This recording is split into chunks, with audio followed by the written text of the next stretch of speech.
Welcome everyone to another Everflow Partner Fireside Chat. And today's episode is focused on how to acquire customers with consent-based marketing in a compliant way, because that's a challenge. And the reason why we're covering this is because the world of pay-per-call lead generation is abuzz with recent and upcoming regulatory changes. Everyone is talking about them, and they will reshape the way companies handle and validate customer consent. And these changes are poised to have a profound impact if they end up being the way it's being talked now on the entire marketing landscape, particularly in highly regulated sectors like insurance and financial services. So we started this series with our partners in the PPC space. And in the previous episodes, we had our partners like Ringba and Anura. Today, I'm really happy to have Yung Chung, the General Manager of the Insurance Vertical at ActiveProspect, and a partner, an Everflow partner for a long time. Yung knows this space very well, and I'm sure he will provide valuable insights, especially under the light of these regulatory changes. So, Yung, welcome. Thank you, Ed. I appreciate that. I think you kind of built me up a little too much there, but I will do my best. Just a little background on me. Is this an okay time to give a short intro? Please, it's great if you just start introducing yourself. That was the plan. So all right. So I'll start. My career started a short foray into e-commerce. I sold the company after growing it a little bit. It was a rough time. I learned how hard it is to build your own company. So I have tremendous respect for anyone who has built their own business. And then after that, I went and joined a data science team at QVC, where I met one of my best friends, Chris Snyder, who works with us now. And I learned, how to leverage data, just some of the nuances with data that has helped me a lot over time in multiple roles. And then I led a marketing team at a lead generator based in health, life, Medicare insurance, although they've expanded to other things, called Benepath, a wonderful lead generator that does exclusive real-time leads. And that path led me to become a customer of ActiveProspect first. And then from there, fate would have it that my sales rep, I kept in touch with him. He was kind enough to give me a role at AP, and it's been 4 wonderful years since. So we've had a good run, and this conversation is incredibly timely. I just want to preface by saying a lot of what I'll be talking about today, I'll kind of give the high level around, what lead gen, compliant lead gen looks like and will look like for the coming months. But there are some big changes that have been announced, not ratified or voted in yet. And on that note, I just want to give a disclaimer. It's just my opinion. And so it's not like ActiveProspect's opinion on anything forward looking. So I just want to clarify that. But I'm looking forward to being as transparent as I can be based on what I know. Yeah, makes sense. So, but that's an interesting, I didn't know that background on how you got involved in the industry and how you end up doing the job you're doing now. It's interesting, Ryan, and I couldn't agree more with you on you only understand how hard it is to be an entrepreneur when you try to be one, and regardless of the level of success you end up getting and whatever definition of success is, it's always complicated. So yeah, I've been in that hustle, and it is tough. Yeah, it's always glorified, right? Entrepreneurship is always glorified. No one tells you about literally everything breaking all the time. Yes, how is nastier, dirtier, and less flamboyant than we all imagine it to be. Exactly. But let's go back to our topic today, which is we will cover, actually, based on using your good expertise and industry perspective, understanding what is consent-based marketing and how is that important, and especially at this moment of the market. So let's start with, let's say, the basic question. I always love to start with the fundamentals, because sometimes we assume everyone is naming the same thing in the same way. So the fundamentals. what is consent-based marketing? Yeah, that's a great place to start, Ed. So consent-based marketing, if you were to define it, is the act of marketing and selling your products or services to people who have consented and raised their hand, giving express written consent to be contacted about your product or service. So it's very simple, right? It's consent-based, right? So people are raising their hand to be sold. And the reason why we highlight that as a marketing channel is because I think right now in lead gen, you go to LeadsCon, there's thousands of people there, but the overall world of marketing is just vastly bigger. And many companies don't realize that having a customer acquisition strategy based around consent-based marketing can drive real incremental lift to what you're currently doing. And with technologies now that texting the consumer, just driving them to either your site or to a sale over the phone, there are many avenues to grow your company. And we've seen, hundreds, if not thousands of companies flourish using consent-based marketing. So yeah, I think for the audience here, I'm assuming many people are used to driving traffic to their pages, maybe a lot of e-com companies as well. But it's my strong conviction, and what AP is all about is to represent and allow for a flourishing ecosystem where consumers who are raising their hands can be matched to companies who are doing things the right way in a compliant way. And this means that we have come a long way from the early days of the Wild Wild West of digital marketing, and is a welcome change, and is healthy, and I think that as consumers will benefit. So you were talking about using this ability to call companies and engage consumers. Like, how is this different from any other marketing channel when it comes to getting consent for pay-per calls? Yeah, so as it relates to pay-per-call, a consumer goes online, fills out their intention to get a quote or more information about a product or service, and at that point they're giving their express written consent digitally on a lead form. And that's where Trusted Form comes in. We have a piece of JavaScript. It's called our Certify product, Trusted Form Certify. It's free to set up. You just create an account, get the script, and you put that on your site, and it generates a token called a Trusted Form Certificate ID that goes with that lead information.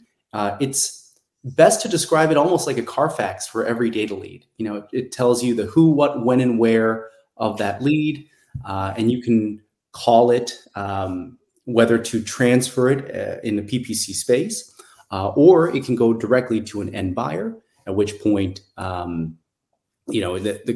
end buyer has the consent required to call or text consumer. And sometimes that traffic is not going to a vendor. Sometimes it's directly from the efforts of an owned and operated advertiser themselves. Right? We're seeing more and more of that as companies invest their own lead gen capabilities. Okay, I see. So let's say following that process you started describing, in many industries, filling the form is just a step to actually get that consent, that permission to then engage the service provider, whatever it is, right? And get a call back or call a number and get someone to help you with what you're looking for. So let's say today, in this context with this regulation, is it safe to call prospects? Yeah, so I'm glad you bring that up.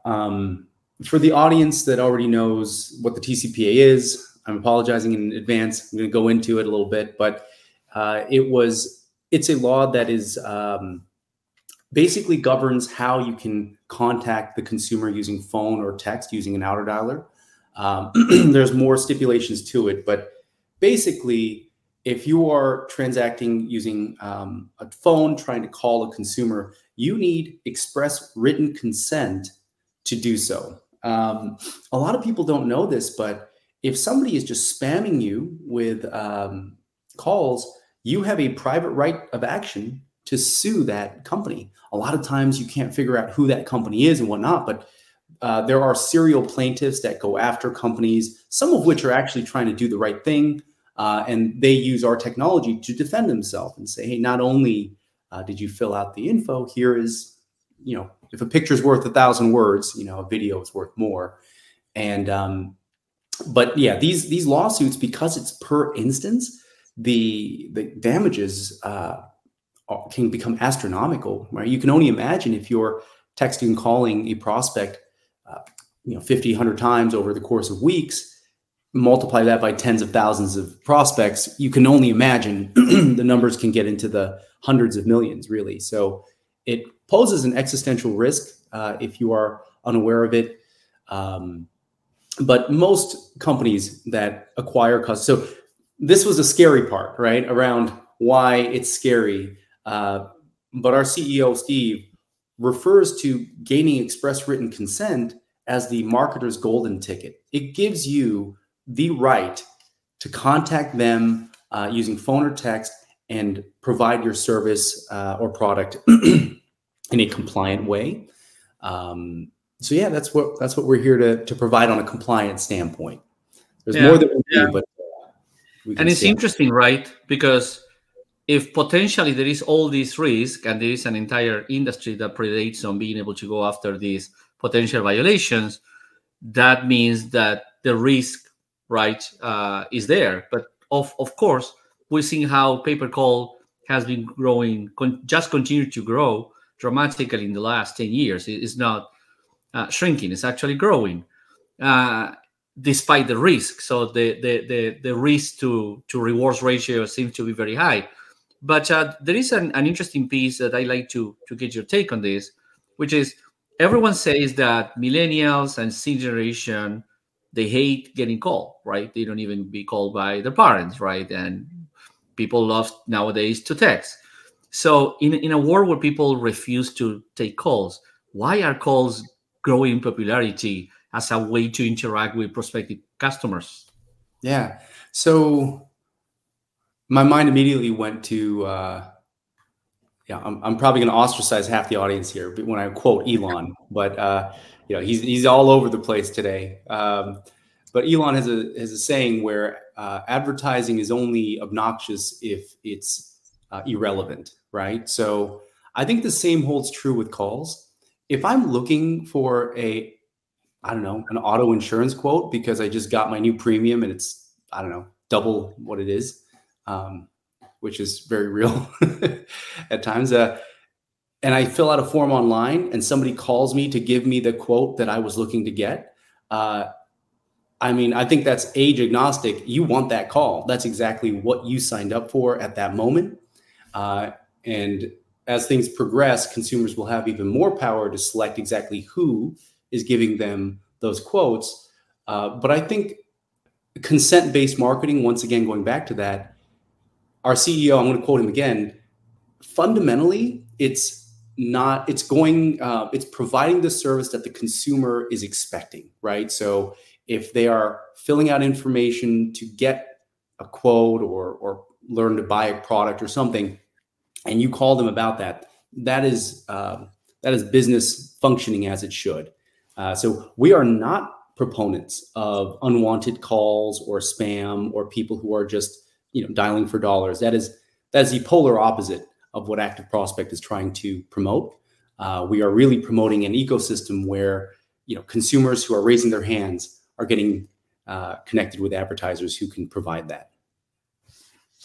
So let me rephrase, or just to make sure that I follow everything you say. You're basically saying people still need help and people would love to get over the phone to get the help they need with the real person.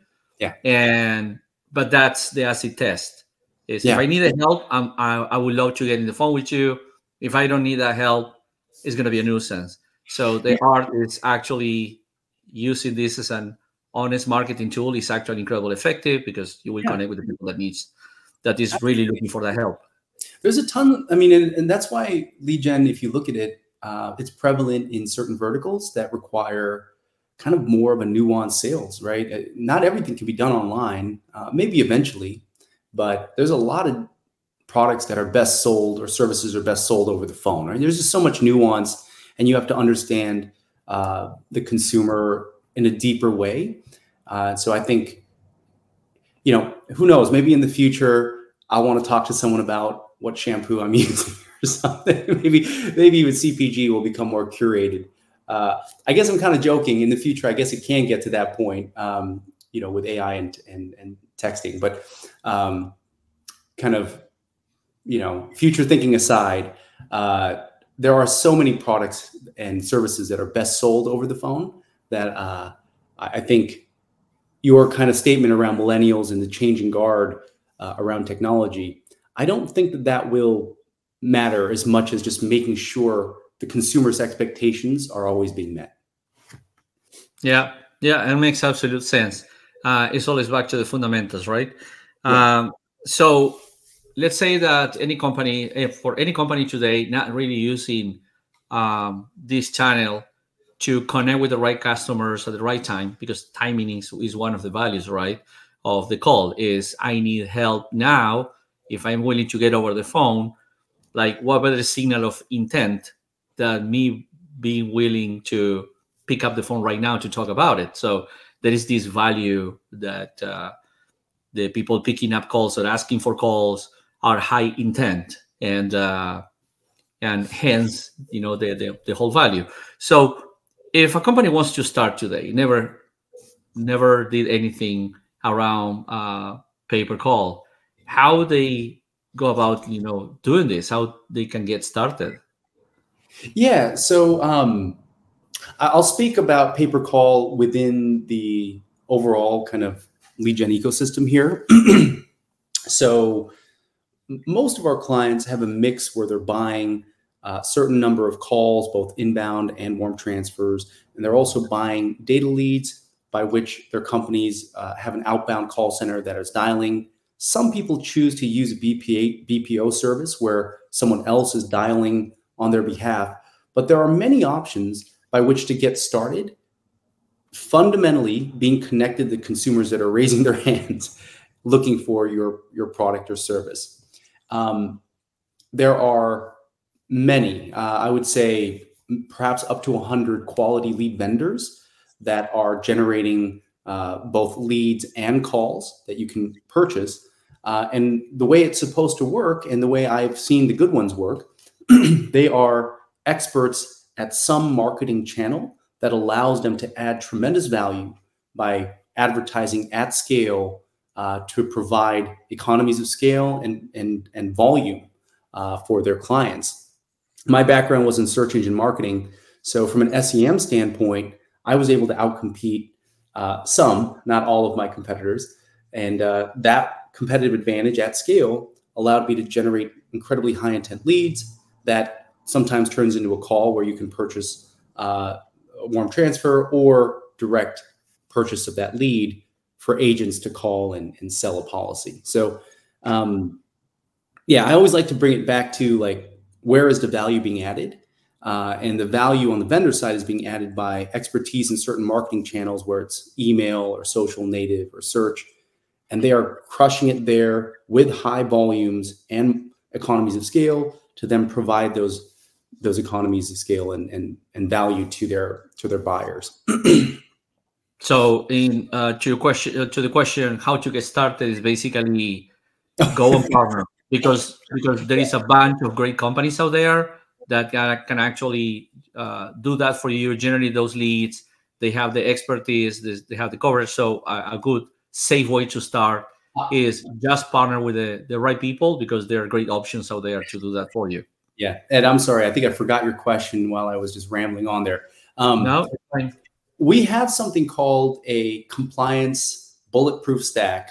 Eric Troutman has long told me stop calling it bulletproof, and I think he's right. But it's I don't call it Fisher Price, but it's a really good way to get started purchasing data or even calls.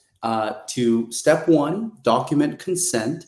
Step 2, scrub out known litigators. Step 3, use something, a tool like Anura. In our case, within our system, it is Anura, to block out fraudulent leads, verify the phone number, and then allow that lead to transfer into your system. So we do have kind of a baseline level that we recommend people start with, and then we can connect them to vendors if they ask. So, yeah, and it makes sense. And there is a reason why when we started this series, we started with Ringba and Anura, right?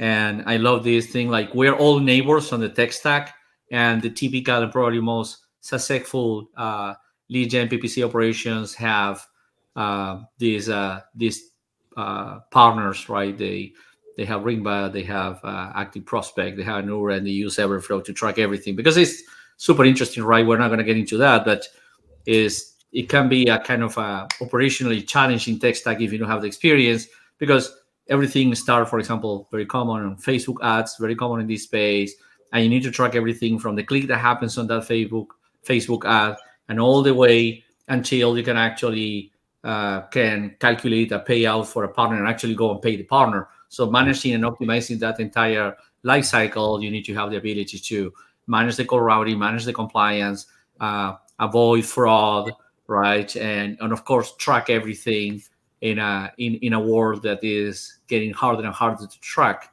Yeah. So yeah, it's an interesting space. So that's your answer. Like, follow this packet that you guys have with this kind of best practices and a good solution that allows you to operate at scale. And as you mentioned before in the answer, is there are companies out there generating leads that can really help you scale. Now, if someone is already working, right, on doing paper calls, and they already have people working the phone, is there anything you would recommend to focus on to do anything like raise their game? Yeah, absolutely. So depending on the type of phone call that they're purchasing, if it's a warm transfer, which means that there was an underlying data lead behind that call, most people at this point know to ask for that data component to be passed with that call. But if not, I would strongly suggest getting that, and also asking for the trusted form certificate that should come with that, so that you can retain that and have your own proof of consent. I'm going to steal a line from Michelle Schuster here, but documenting proof of consent kind of forms that defensible TCPA position. And that's what we all should hope for, is to build a position. Nothing's locked tight, but a very defensible position where you have your own safeguards and evidence in place that you are respecting the consumer's wishes. Yeah, I was thinking when you were answering that, how many people are really asking for those certificates when they get those leads, right? And this is probably an opportunity for more than one company to revisit that. Yeah, I'm sure. So when you think about, we'll be covering a lot of things that are being done today and some best practices and ways you guys help. We're about to start a new calendar year, new fiscal year for many of us as well. How do you think 2024 is going to look like for paper call? How do you see that landscape? Man, so here's where I get into my own opinions and not. That's fine. That's why you're here. 2024 is going to be one of the most dynamic years in greater lead gen industry and pay per call, perhaps in over a decade. I think it will be a mixture of new technologies coming in to kind of reshape the way business is done in our space. I think the winners will be the consumers, right? Consumers will have greater choice and their wishes will be respected, which I think is very important. And I do think that we will see lead gen in general and pay-per-call as well come along with it. As we respect the consumer's wishes, I do believe lifetime values, conversion rates, like all the things that really matter will improve. It's just going to be an interesting time where expectations and the paradigm has been one way for so long. Whereas things like lifetime values and retention rates, those things take a long time to understand. So there's going to be a lot of kind of leaps of faith that everyone will have to take when people, as the landscape changes. And I can tell you one thing: ActiveProspect is very engaged in listening to our clients and people in the industry to see what we can build to help facilitate this new paradigm. And I don't want to speak too much about the FCC changes because I don't know enough about it. I'm not a legal expert, but I do. Well, you'd be crazy not to pick up some of what's happening. But no, I think it'll be exciting. But fundamentally, I think if the consumer wins long term, that is good for our industry, because it's my conviction that almost every company would benefit by having a more curated experience with their prospects. And whether that's text or calling, I do believe there's a place for that to drive incremental growth for any business. And I think consent-based marketing can form the foundation of that. So, yeah, I mean, that's a big long non-answer, Ed. But no, it's a great answer, because it really connects with some of the bigger trends that we see in marketing, and that has to do, like, consumers, people in general love authenticity with brands, love that transparency and honesty.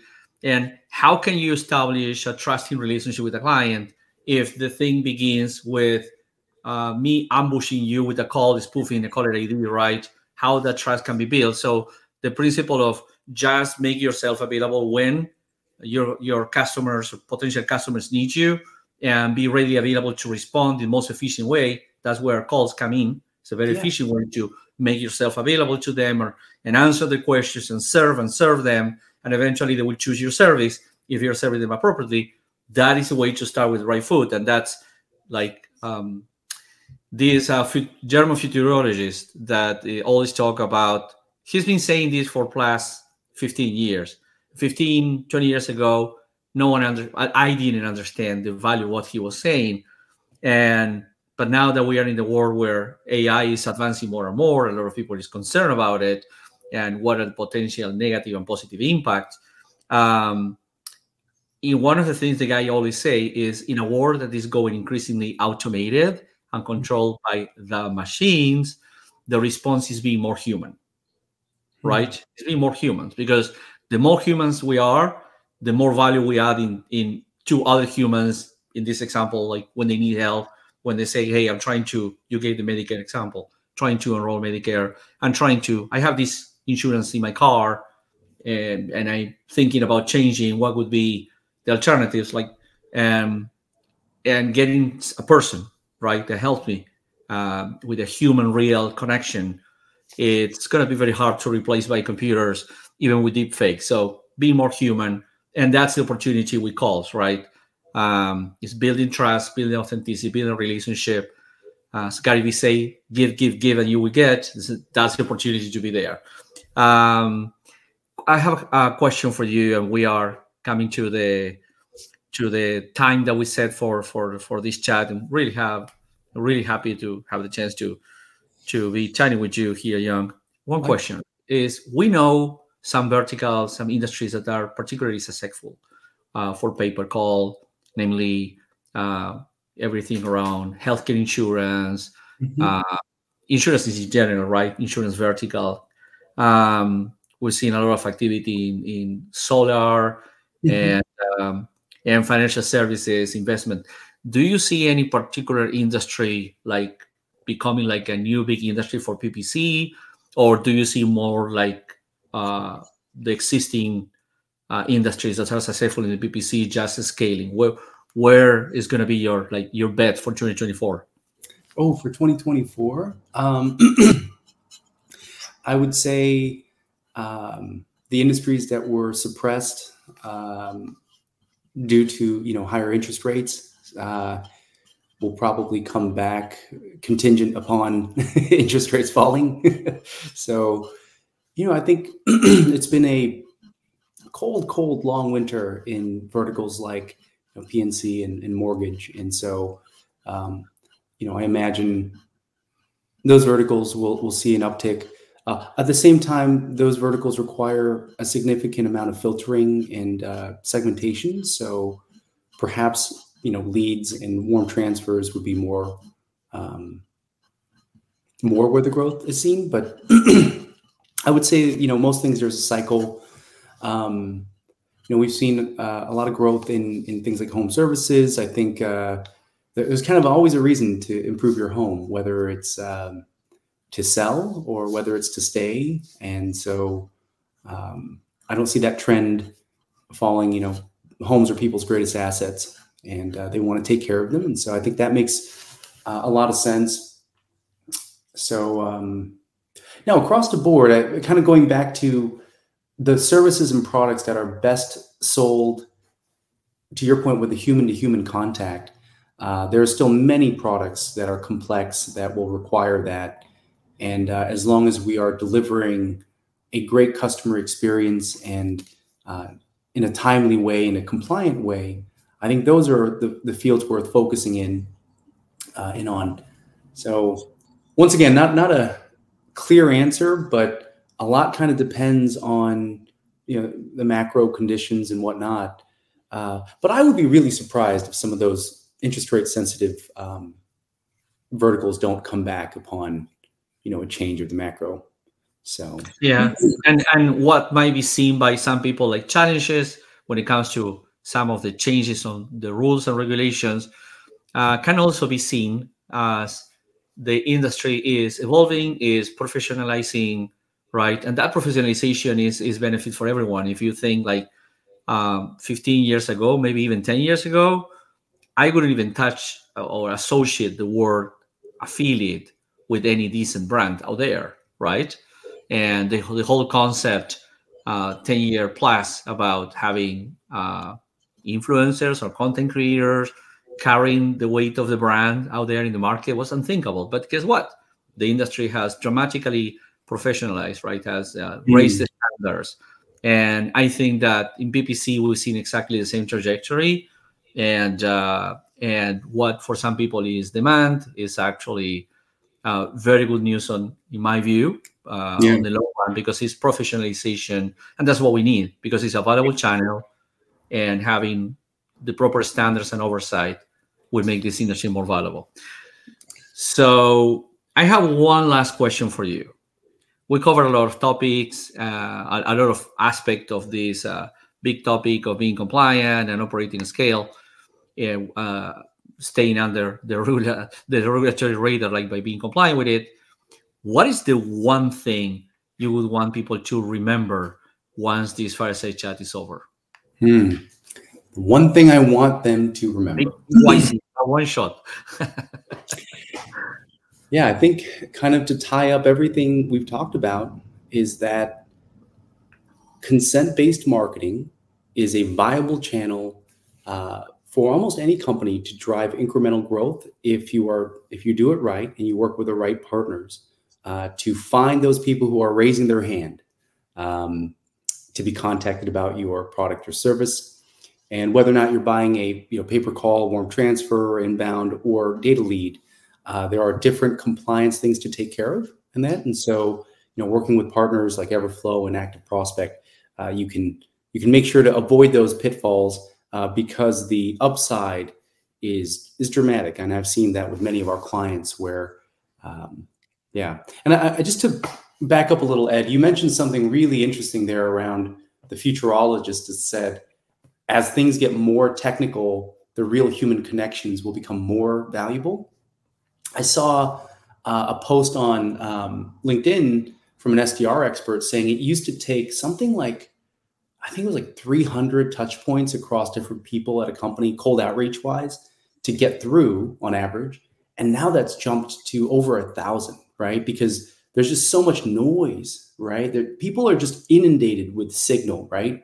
And I really believe things like consent-based marketing, things like influencers that cut through the noise of just rote advertising is the future, right? It's real, it's human. Somebody's calling you, talking about your problems, selling you a product that fits for you. In the world of affiliates, I always said as a marketer, in the confines of a Google search page, how much better can one search ad be than another? I mean, it's the delta is not incredible, but in the world of content, you can be 10,000% better, right? You can be almost infinitely better than someone else in the world of content. So, yeah, there's a lot there to unpack, but if there's one thing to remember, consent-based marketing can drive incremental growth for almost any company. And to please reach out to ActiveProspect, and yeah, we'll help you. Love it. Love it. Love this that summary. Hey, if people want to get in contact with you, what is the best way to do so? Yeah, I'd say my email address would be a good place to start. It's just Yung, Y-U-N-G, at ActiveProspect.com. That's excellent. So, Yung, thank you very much for joining us today. It was a pleasure listening to you and your insights. And yeah, looking forward to next chance that we have to be face-to-face again, probably ASW, in Vegas. If not, looking forward to any other opportunity. Thank you very much for being here. Absolutely. At any time. It's a pleasure.